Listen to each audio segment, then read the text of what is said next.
Hi, this is Dr. Proactive Randy Gilbert, producer of InsideSuccessRadio.com, and I invite you to take a moment and listen to this powerful interview segment so you can be more proactive and successful.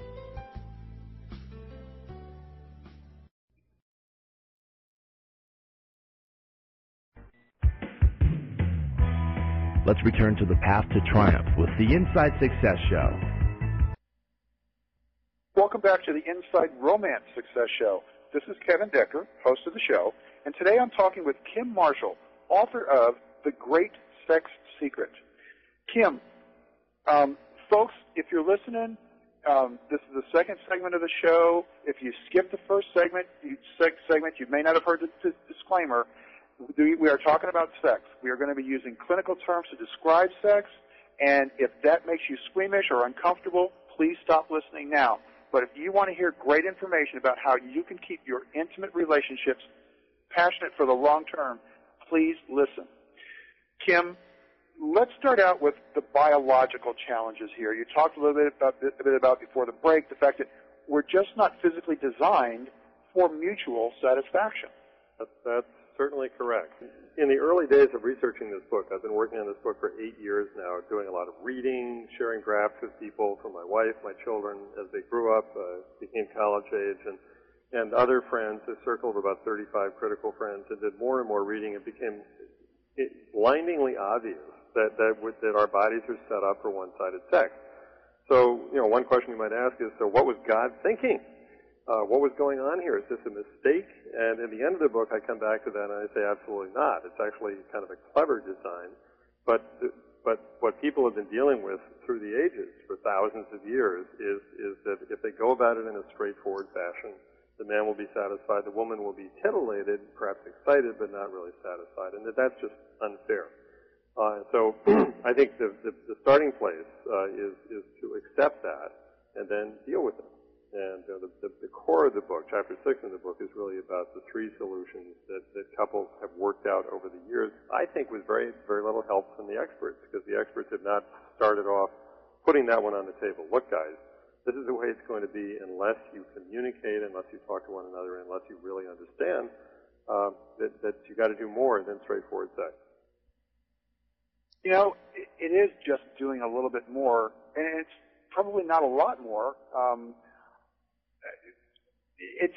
It's just a lot of people think something's wrong, and that's not right, is it? Right, and usually they think that something's wrong with the woman. Of course, and it's her fault. That's very unfortunate. And in Freud's time and back in the 19th century, women were considered actually to be sick, to be hysterical, to be crazy, to be inadequate, to be undersexed, all these other words when they couldn't have an orgasm during intercourse. And that wasn't the problem at all. The problem was that their major source of sexual pleasure, the clitoris, was not being touched at all, or only a little, or not enough, or not in the right way. Got it. Now, Sex in the City was a big hit. I know there were Sex in the City viewing circles, etc., and Samantha, the vixen in that series, wrote a book that confessed that she was sexually unsatisfied for most of her adult life. Now, of course, that's not what she portrayed in the television show. Why would someone who clearly seems to be enjoying sex and portray that in this TV series for men and women everywhere be so frustrated? Well, I guess she was doing a good acting job in the show.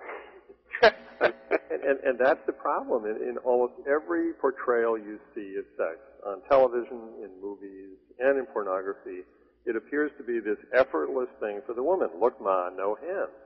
Just the kind of thing that Samantha Jones constantly portrayed in Sex and the City. Whereas Kim Cattrall, the real woman who played her in this book, this extraordinary book, Satisfaction, that she wrote, a very expensive kind of coffee table, told the story of her real life, which is the story of many, many women. That in their real life, it does not work that way. And it makes it even worse when they see on television women effortlessly, orgasm after orgasm, everything's great, no hands, nothing's going on here, it just happens. It makes them feel inadequate, and that's unfair. It is unfair. It's unfair for men and women because men have this expectation of women that they're going to be having fun, and it's not just working that way. Right. Now, in your book, you talk about the fact that ancient books, I mean, from antiquity, books have been written. The Jewish halakha and the Chinese Tao sex manuals say that a man must bring his partner to climax. Hi, this is Dr. Proactive, Randy Gilbert. Thank you for listening to InsideSuccessRadio.com. Now I want to invite you to listen to this entire interview for free. All you have to do to get VIP access is to type in the link as you see it below. In addition to this powerful interview, you'll be able to hear many other of your favorite celebrities such as Jack Canfield, Mark Victor Hansen, Robert Allen, Zig Ziglar, and dozens of others. Plus, there are thousands of dollars in valuable bonus gifts.